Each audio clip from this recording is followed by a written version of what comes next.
Assalamualaikum warahmatullahi wabarakatuh. Perkenalkan, nama saya Hasto Murti Yudhara Harjo dengan NIM 41322010016. Di sini saya akan mempresentasikan hasil review paper jurnal saya dari tugas besar 1 korosi. Judul jurnal yang saya review yaitu perilaku korosi PCB ENIJ dalam lingkungan atmosfer laut yang disimulasikan dengan polusi industri.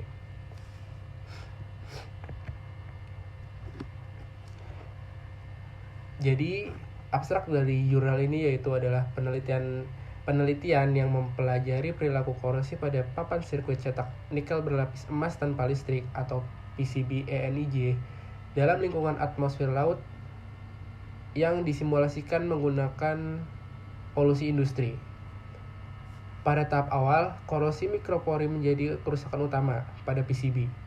Tetapi produk korosi awal menghalangi infiltrasi ion klorida dan hidrogen dan meningkatkan potensi Kelvin dan resistensi transfer elektron, yang membuat seiring berjalannya waktu, beberapa produk korosi yang terlepas itu menyebabkan substrat tembaga atau CU terekspos, sehingga lapisan kehilangan sifat pelindungnya terhadap tembaga. Selanjutnya, di sini ada beberapa kata kunci dari jurnal ini, yaitu yang pertama ada PCB ENIJ, yang kedua ada micropores corrosion, yang ketiga ada marine atmosphere environment, yang keempat ada industrial pollution, dan yang terakhir, yang kelima ada surface Kelvin potential. Selanjutnya, pengenalannya yaitu dalam beberapa dekade terakhir, komponen elektronik berkembang menuju miniaturisasi dan integrasi tinggi karena permintaan produk portable dan multifungsi. Tetapi, perkembangan ini membuat bagian-bagian elektronik seperti PCB, papan sirkuit cetak, yang menjadi lebih rentan terhadap kerusakan akibat korosi. Pada jurnal ini juga mengikuti penelitian sebelumnya yang menunjukkan bahwa jejak polutan dapat mengancam keandalan dan umur layak perangkat elektronik, yaitu PCB-nya, yang bahkan konsentrasi polutan maksimum yang diizinkan untuk komponen elektronik lebih rendah dibanding untuk kesehatan manusia. Di contoh pada jurnal yaitu konsentrasi tertinggi H2S yang diizinkan untuk kesehatan manusia adalah 10.000 ppbv, sedangkan pada komponen elektronik hanya terdapat 10 ppbv.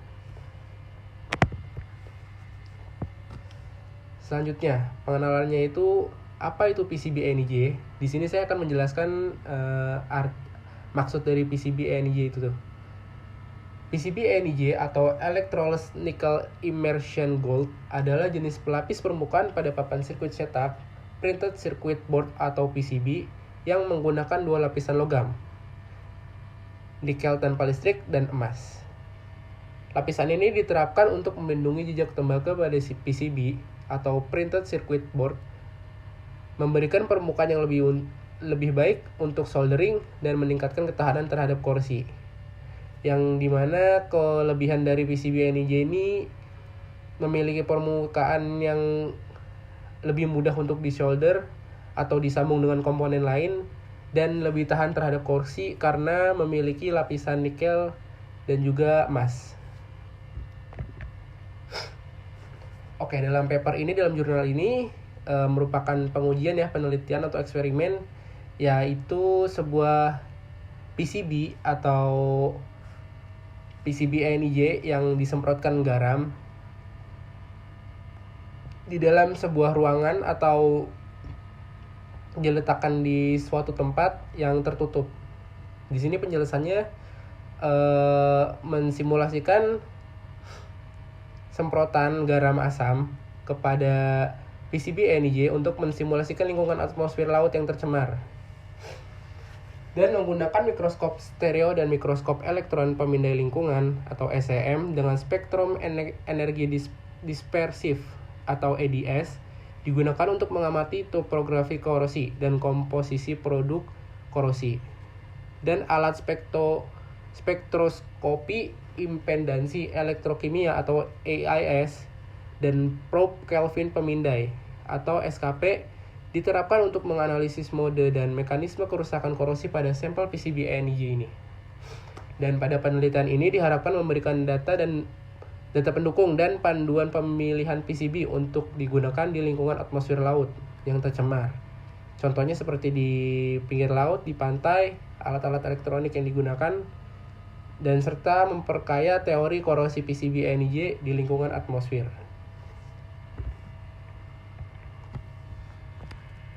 Selanjutnya yaitu ada material dan metode yang digunakan pada penelitian ini. Yang pertama itu ada spesimen PCB ENIJ yang dilapisi dengan emas atau AU setebal 0,02 mikrometer digunakan untuk eksperimen ini. Dan sebelum eksperimen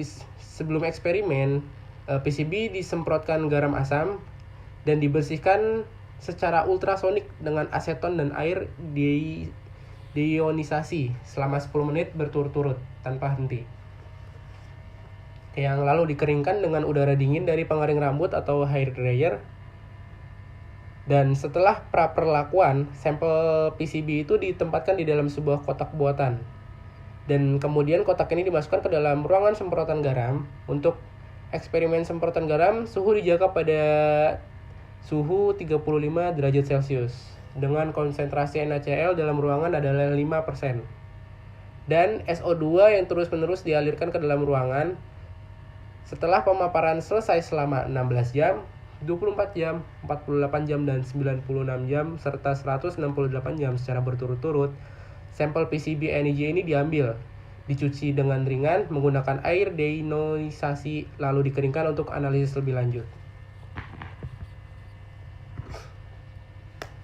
Lalu pengamatan morfologi korosi dan analisis komposisi. Pada pengujian ini, untuk pengamatan morfologi korosi dan analisis komposisinya itu menggunakan alat mikroskop stereo Kane VHX 2000 dan mikroskop elektron pemindai lingkungannya atau ESM dengan alat FEI Quanta 250 dengan spektrometer energi dispersif atau EDS digunakan untuk mengamati morfologi korosi dan menganalisis komposisi produk korosi.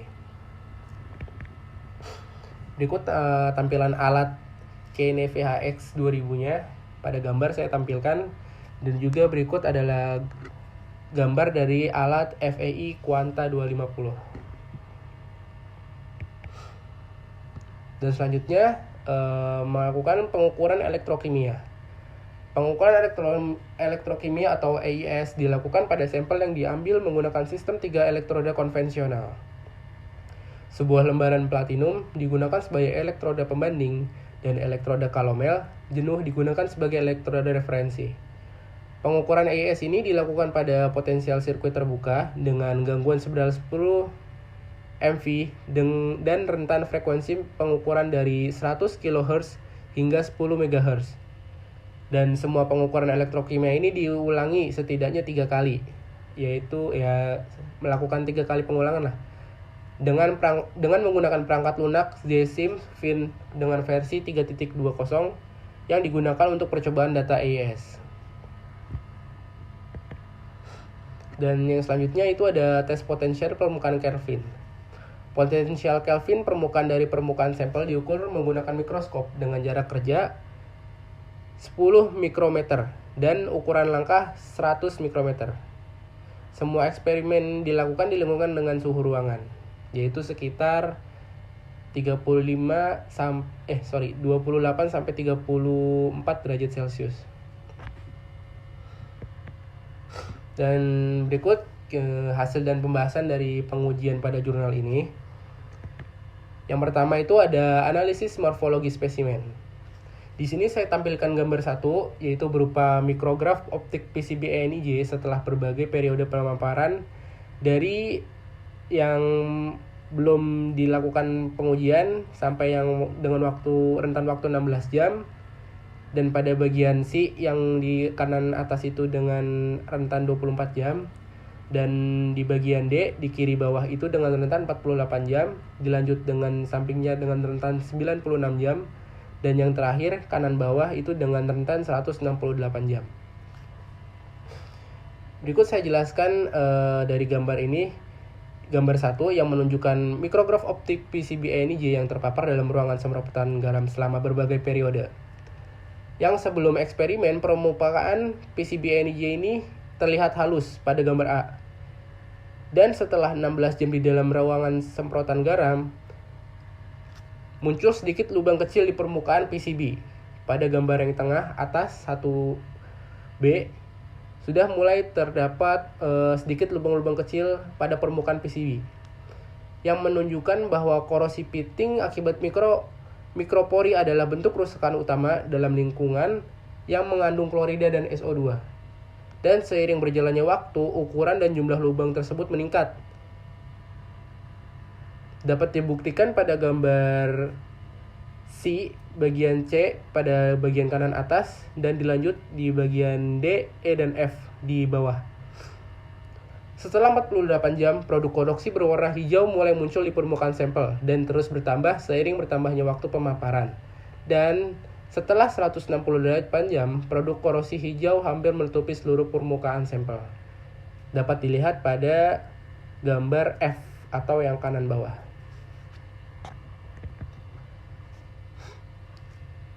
Dan yang kedua ini adalah gambar mikrotopografi dari PCB yang bisa digunakan untuk memeriksa lebih lanjut perubahan perilaku korosi PCB dalam lingkungan semprotan garam yang mengandung SO2. Mikrotopografi PCB ENIJ diperoleh menggunakan SEM. Seperti ditunjukkan pada gambar di samping, setelah 16 jam sampel PCB ENIJ mengalami korosi lokal yang serius pada gambar 2B. Di situ dapat terlihat perbedaan antara gambar 2A sebelah kiri atas dan 2B di bagian tengah atas, yang mana pada gambar 2B itu sudah dilakukan penyemprotan garam yang dilakukan selama 16 jam. Dan seiring bertambahnya semprotan garam, korosi semakin parah dan dapat ditunjukkan pada gambar C hingga gambar F. Dan banyaknya produk korosi menutupi permukaan PCB ENIJ ini. Dan bahkan lapisan pelindung lokal yang mulai terkelupas dan substrat terekspos pada gambar 2F. Banyak lubang yang dapat ditemukan di permukaan substrat dan menunjukkan bahwa tembaga CU mengalami korosi pitting. Yang kedua yaitu adalah analisis AIS. Dan untuk menyelidiki reaksi antarmuka PCB ENIJ dalam semprotan garam asam dan efek pelindungan produk korosi, dilakukan pengukuran AIS yang dapat ditunjukkan pada gambar di samping. Pada gambar 3, produk korosi yang menutupi permukaan menyebabkan proses relaksasi tambahan di sampel PCB ENIJ ini, sehingga data AIS mengandung dua konstan waktu, yang seiring berjalannya waktu proses korosi terakumulasi dan menghalangi mikropori, yang membatasi proses korosi substrat dan meningkatkan nilai RCT.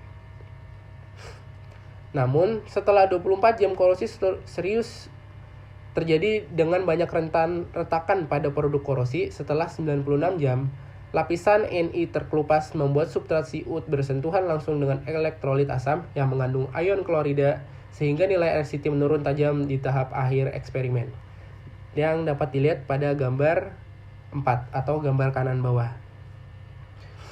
Di situ keterangannya yaitu gambar tabel dari waktu RCT, nilai RCT pada periode percobaan semprotan garam asam yang berbeda. Pada grafik itu menurun seiring berjalannya waktu. Lalu selanjutnya yaitu adalah tes potensial permukaan Kelvin. Untuk menyelidiki perilaku korosi PCB ENIJ dalam lingkungan semprotan garam asam, potensial Kelvin permukaan sampel diperoleh melalui eksperimen SKP yang saya sediakan pada gambar 6 dan gambar 7 yang menunjukkan hasil pemodelan Gaussian dari potensial Kelvin permukaan yang berhubungan linier dengan potensial korosi. Dan potensial Kelvin dapat digunakan untuk mengevaluasi ketahanan korosi. Pada gambar 6 dan 7 terlihat bahwa potensial Kelvin meningkat pada tahap awal, lalu menurun seiring waktunya eksperimen.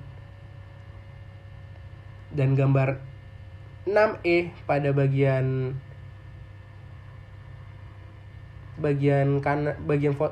bagian atas yang bagian kanan bawah menunjukkan area lokal dengan nada dingin, mengindikasikan potensial canvel kecil akibat korosi mikropori dan produk korosi yang mulai terkelupas. Dan di sini saya tampilkan pada gambar 7 yaitu gambar kurva hubungan eksperimentasi SKP versus dengan waktu pemaparan. Dan yang terakhir saya di sini akan menjelaskan mekanisme kegagalan korosi pada PCB-NEJ ini yang seperti sudah kita ketahui kehadiran beberapa mikropori di permukaan tidak dapat dihindari karena adanya lapisan AU atau lapisan emas yang sangat tipis. Saat terpapar ke lingkungan, semprotan garam terbentuk lapisan elektrolit tipis di permukaan PCB-NEJ. Dan ketika SO2 dipompa ke dalam ruangan semprotan garam, molekul SO2 akan tetap diserap dan larut dalam lapisan elektrolit tipis ini, yang menyebabkan sedikit pengemasan pada lapisan elektrolit tersebut. Lingkungan asam ini dapat menyebabkan pelarutan lapisan pasif yang menutupi permukaan Ni dan Cu sehingga menurunkan stabilitasnya. Dan di sisi lain, ion klorida dan ion hidrogen meresap ke dalam mikropori dan memicu pelarutan korosi elektrokimia pada lapisan Ni dan Cu. Dan selain itu, potensial korosi lapisan Au atau lapisan emas jauh lebih tinggi daripada Ni dan Cu, sehingga terbentuk pasangan mikrogalvanik yang mempercepat proses korosi pada Ni dan Cu. Tapi, pada tahap awal produk korosi terakumulasi di permukaan PCB dan menghambat proses infiltrasi ion klorida dan hidrogen. Oleh karena itu, produk korosi awal ini memiliki efek perlindungan pada sampel PCB-NEJ ini, yang seperti dikonfirmasi oleh hasil uji AIS dan potensial Kelvin. Tetapi, proses korosi pada logam substrat ini disertai dengan ekspansi volume karena perbedaan volume molar antara logam dan oksida yang mengakibatkan beberapa retakan muncul dan produk korosi lokal bahkan terkelupas pada tahap akhir yang menyebabkan lapisan hampir sepenuhnya kehilangan fungsi pelindungnya. Kesimpulan dari jurnal ini yaitu pada penelitian perilaku korosi PCB-NEJ di lingkungan laut dengan polusi industri diteliti melalui eksperimen semprotan garam asam yang dihubungkan dengan pengamatan topografi permukaan, pengukuran elektrokimia, dan uji potensial Kelvin permukaan. Di lingkungan semprotan garam asam, lapisan elektrolit tipis yang mengandung ion klorida bersifat asam, pelarutan SO2, yang akan memicu pelarutan lapisan pasif yang kedua yang menutupi lapisan Ni dan Cu, serta menyebabkan korosi elektrokimia pada keduanya. Namun di sisi lain, potensial korosi AU jauh lebih tinggi daripada Ni dan Cu, sehingga terbentuk pasangan mikrogalvanik antara AU dan Ni serta Cu yang semakin mempercepat proses korosi elektrokimia. Dan secara keseluruhan, korosi pitting yang diakibatkan oleh korosi mikropori merupakan mekanisme kegagalan utama untuk spesimen PCB-NEJ ini. Dan mungkin sekian presentasi dari saya, kurang lebihnya mohon maaf. Terima kasih. Wassalamualaikum warahmatullahi wabarakatuh.